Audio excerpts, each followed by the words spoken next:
her video, and she was talking about how she was triggered about how people try to make inmates out to be a spectacle. People act like inmates are in a museum on display and all this other craziness where she was just implying her feelings. I can't connect to it because I'm on a different spectrum. I'm on a different end of everything that's going on. Now, what I can say is everybody who knows me and has been following this story for the past couple of years, I've always said I don't think people deserve jail, but there's consequences for your actions. And if jail or prison is your portion, then you got to go and ride that wave. All right, real quick. Yes, I'm still doing the Affirm and Afterpay cash out. But what I want to explain to y'all is if you cash out your Affirm and your Afterpay, you do need to pay that back if you want to continue to use your account.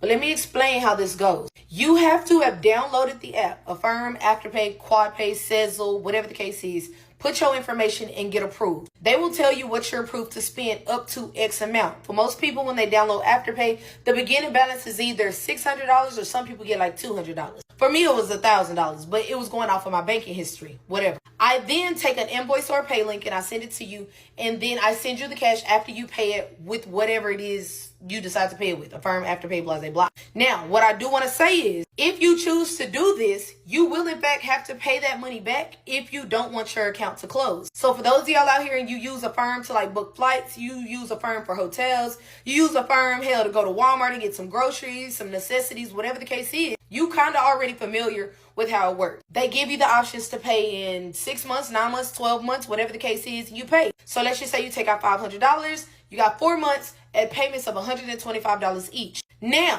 before I tell you this, if you have your own payment processor, Stripe, Square, PayPal, you can write yourself your own invoice, cash it out, and then have access to your own funds, okay? But for those of y'all who don't, and you need me to help you cash it out, I do charge a 25% fee. Why? Any money that I run through my payment processor, I have to pay taxes on. And plus, I know the taxes is on like 13, 14, maybe 15%. Then that extra little percentage is because of the labor that I do in order to get you your funds. The process takes about 10 minutes total to complete. Just depends on how long it takes you to get that invoice paid. And it's simple, just like that. If you could go to Walmart and swipe your Affirm card to buy stuff at Walmart, you can cash it out. I just want people to know that there's more than one way to skin a cat. There's more than one way to access your funds when it comes to these apps. If it wasn't able to be done, it wouldn't be out here in the world. People wouldn't be able to be a merchant with these companies if it wasn't able to be done. So I like to put that out there for those of y'all who are sitting on these funds and you may need access to them and you may need help to get them. You can do it yourself, or you can pay me 25% after we cash you out in order to do it for you. Potato. And this goes for the people over there on Lemonade as well. I didn't know that y'all got the videos that I posted on TikTok. So that's just my way of helping. I come up with any other loopholes into any systems that y'all be getting approved to spend y'all money on and shit, I'm definitely going to put y'all on game. Bye. So you guys just heard it for yourself. Sherell is definitely still out here cashing out your Affirm and Afterpay accounts, and she's charging you a 25% fee to do so. Here is why this is dangerous for her and her people that are using the service. Affirm and Afterpay is not cash. Those are credit-based purchase accounts tied to your social security number, your bank account, and your identity. You're not supposed to withdraw cash from them because they're for buying goods and services.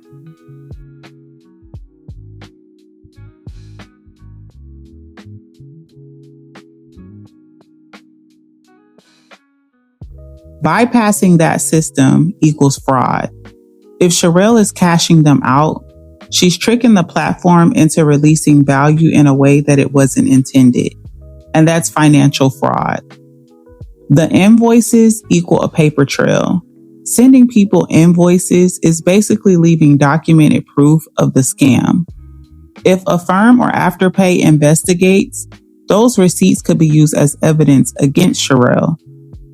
Customers are also at risk because anyone who uses this quote-unquote service from Sherell is technically participating in fraud, even if they just thought it was a side hustle.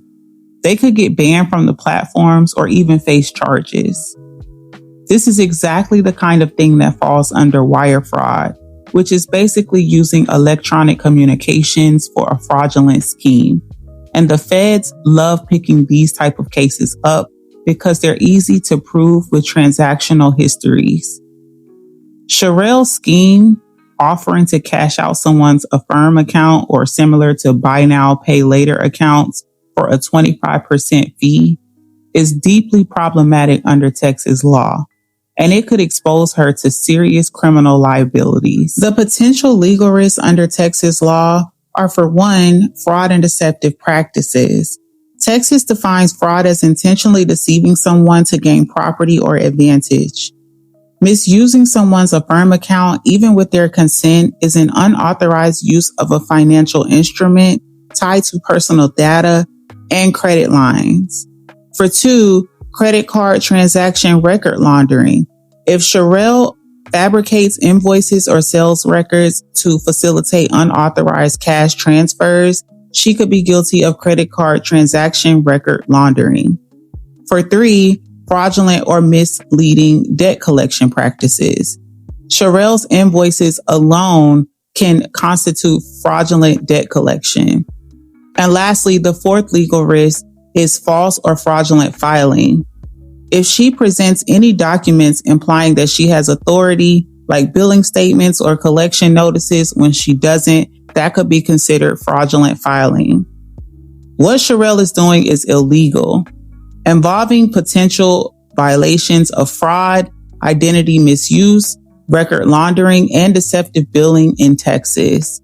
The consequences could range from merely misdemeanors or serious felony charges, possibly even federal wire fraud, since electronic communications are being used to carry out the scheme. Sherell is basically implying that she's legit because she runs the transactions through her processor and pays taxes on those transactions. Just because Sherell creates an invoice or says she's paying taxes on the money doesn't make the underlying activity legal. If the money comes from an illegal service like fraud, cash outs, identity misuse, etc., it's still illegal even if reported as taxable income. For example, a drug dealer can technically file taxes on their earnings, but they'll still be prosecuted for selling drugs. Running these transactions through a payment processor actually makes it easier for law enforcement to trace the scheme. Processors are required to file 1099 forms for transactions, so there's a paper trail for exactly what she's charging people.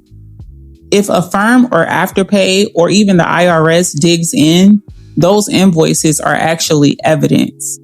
If she misrepresents what those invoices are for example, claiming that it's for a consulting service instead of illegal cash outs, that's tax fraud on top of financial fraud. And that stacks potential charges: wire fraud plus tax fraud plus financial fraud. Texas can pursue her under state fraud laws, but because she's using electronic payments and financial platforms, the feds could step in. Once it crosses state lines, for instance, someone pays her from another state, that's federal jurisdiction. Wire fraud, bank fraud, and conspiracy. Sherell saying she's paying taxes on it by running it through her processor doesn't protect her. It just creates a record of criminal activity under Sherell's name. Respectfully.